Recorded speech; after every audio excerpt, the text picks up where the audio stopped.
Hey everyone, welcome back. I'm Rob, and today we're going to dive deep into a topic that can have a major impact on your financial future, and that's refinancing your mortgage. So whether you're considering lowering your interest rate, reducing your payments, or even maybe pulling some equity or cash out of your home, refinancing is a decision that requires careful thought and understanding.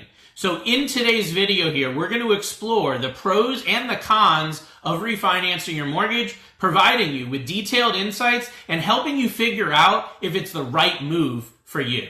So grab a coffee or beer, sit back, and let's dive in. Let's start with the basics. What exactly is mortgage refinancing? So essentially, refinancing your mortgage means replacing your current home loan with a new one, which would have different terms. And this new loan would pay off your old one, and you begin making payments on the new mortgage. It's a bit like hitting a reset button on your mortgage, but with potentially better terms that suit you and your financial situation. Now, there's a few different reasons why you as a homeowner would choose to refinance. First of all, you might want to lower your interest rate and reduce your monthly payments. You might also want to change the term of your loan, like going from a 30-year to a 15-year loan. Got an ARM or adjustable, and now you want to switch to a fixed rate. And some people also use refinancing to tap into that built-up equity in their home to get cash. But before we jump in, let's talk about the pros and cons to make sure it's the right decision. These advantages can be substantial. It just really depends on your specific financial situation. Lower interest rates. One of the most common reasons that people refinance is to take advantage of lower interest rates. So if interest rates have dropped even a little bit since you took out your mortgage, refinancing could allow you to lock in a lower rate, which can translate to a lower monthly savings and a significant amount of savings over the life of your loan. For example, even just a 1% reduction on your interest rate could save you tens of thousands of dollars in interest payments over the life of the mortgage. And it could also lower your monthly mortgage payment, which will free up money that you can use for other investments, savings, and expenses. All right. Another benefit to refinancing is the potential lowering of that monthly mortgage payment that you make. So by getting a lower rate, or extending the term out on your loan, you can reduce your monthly mortgage obligation, making it more affordable for you on a monthly basis. And this can be really helpful, especially if your financial situation's changed or if you need more cash for other things like retirement savings or covering an unexpected bill that came up. Shortening the loan term. So if you're in a strong financial position, refinancing to a shorter term, like a 20-year or 30-year, can really save you, a 15-year or 20-year can really be a smart move and save you a lot of money. While your payments might increase, you'll pay off your home a bit faster, and that'll save you a ton on the interest charges over the life of your mortgage. Plus, owning your home outright sooner can give you some peace of mind and free up future cash flow that you can use for other investment goals or financial scenarios. Refinancing also allows you to switch from one loan type to another loan. For example, maybe you got an adjustable rate when you took out your mortgage, and now you're worried about rates changing or rising. Now you might refinance that adjustable or ARM into a fixed rate mortgage.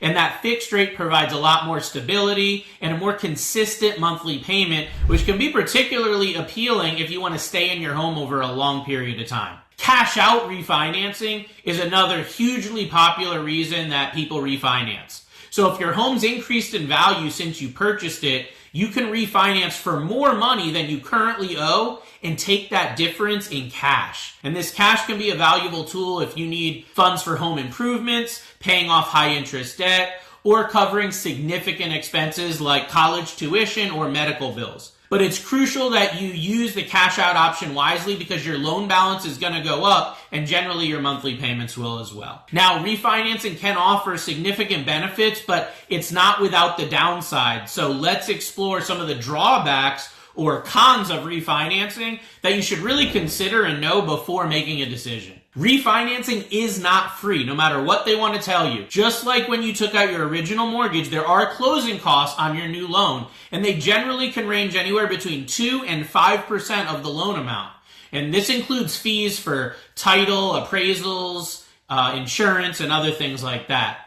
For example, if you're refinancing a $200,000 mortgage, you could be looking at $4,000 to $10,000 in closing costs. And if the savings doesn't outweigh these costs and recoup these costs within just 2 to 3 years, it might not be worth it. So you need to calculate your break-even point, which is the time it takes for the savings to cover the closing costs, to determine if it's beneficial. Generally, 36 months or less is a good rule of thumb. Another potential downside of refinancing is the possibility of extending your loan. So you're going to lower your monthly payment, but extending the term out can provide short-term relief, but it could cost you more in the long run. For example, if you have 28 years left on your mortgage, going back to a 30-year can, add an additional couple years. So you want to make sure that you allocate and understand that you're resetting that mortgage and starting over. That means you'll be paying interest for a longer period, and you could, again, end up paying more interest over the life of the loan, even if the rate is lower. Now, PMI, or mortgage insurance removal, is another big reason people refinance, especially if your home's value has gone up since you purchased your home. You may be able to reduce or eliminate the need for private mortgage insurance, or PMI. Now, PMI is required by lenders to protect them if you default, and it's generally required on loans if you put less than 20% down or get an FHA loan. But by refinancing, you may be able to get rid of that PMI and help recoup those closing costs faster. So it's important for you and your lender to assess the value of your home and your equity, so we can understand what type of savings you can get and if you'd be eligible to remove the PMI. Resetting your amortization. So when you start over with a new mortgage, you reset the amortization clock, which can slow the process of you building equity in your home. So in the early years of your mortgage, most of the payments go to interest. By refinancing, you're going to pay more interest in the early years, which could delay your goal of building home equity. So it's important you understand these downfalls of refinancing. Make sure it fits into your financial plan. Just like when you applied for your original mortgage, refinancing is going to require that you meet certain qualifying criteria. So lenders are going to look at your credit score, they're going to look at your income, your debt, and your home equity before approving the application to refinance. So if if your financial situation has changed, maybe your credit scores dropped or your income's decreased, you may not qualify for the best rates, or you may not qualify for a loan at all. So it's really important to evaluate your financial standing, get with a trusted lender so you can apply with confidence and make sure refinancing viable for you, okay? So with all these pros and cons, how do you know if refinancing is the right move for you? The answer is always going to depend on your specific, unique financial situation and your goals. So here's some questions that you'll want to ask yourself before making a decision. What are your financial goals? If your goal is to lower your monthly payment, reduce your rate, pay off your mortgage sooner, or pay off debt, refinancing could be a good option. But if you're looking at other cash needs like equity for home improvements and things of that nature, make sure that the refinancing loan has a positive impact on your overall finances. How long do you plan on staying in your home? If you plan on moving in the next 2 to 3 years, it may not be worth refinancing. But if you plan on staying for the long term, the savings from a lower interest rate, shorter loan term, or paying debt off by refinancing, it could be substantial and it could really pay dividends for years to come. Have you calculated your break-even point on the refi? The break-even point is the time it takes for the savings of refinancing to cover the closing costs. And if you plan to stay in your home beyond that break-even point, refinancing could be smart. But if not, you want to reconsider. Are you prepared for the cost? Refinancing does have closing costs and the possibility of extending your loan as well. So make sure you're prepared to handle it. In many cases, we just go ahead and add those costs to the loan so you're not coming out of pocket for them. What is your current financial situation? Evaluate your credit score, your income, and your debt to determine if you have a shot at qualifying for the best refinance programs in the market. And if your financial situation's improved since you got your mortgage, refinancing could offer significant benefits.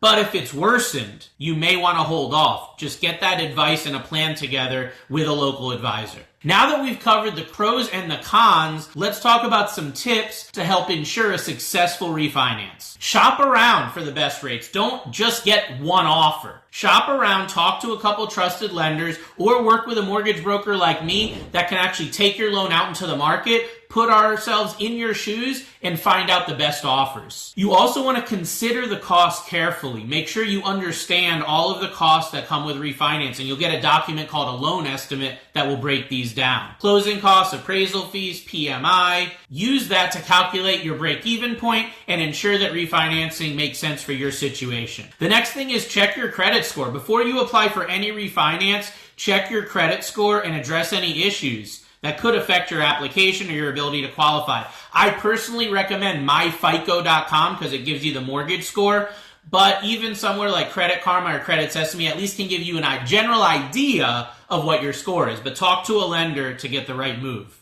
Lenders are going to require documentation of your income, assets, and credit history, so gather your financial documents like your pay stubs, your tax returns, bank statements, mortgage statements, insurance, things like that. That'll help ensure a smooth refinance process. And if you're unsure whether refinancing is the right move, consult with a mortgage advisor or a financial professional that can help you evaluate the options, run the numbers, and determine the best course of action depending on your goals. Sometimes the best course of action is just to stay where you're at. So there you have it. That's my comprehensive guide to the pros and cons of refinancing your mortgage. I hope you found value in our lesson, and we'll see you on next episode. Take care.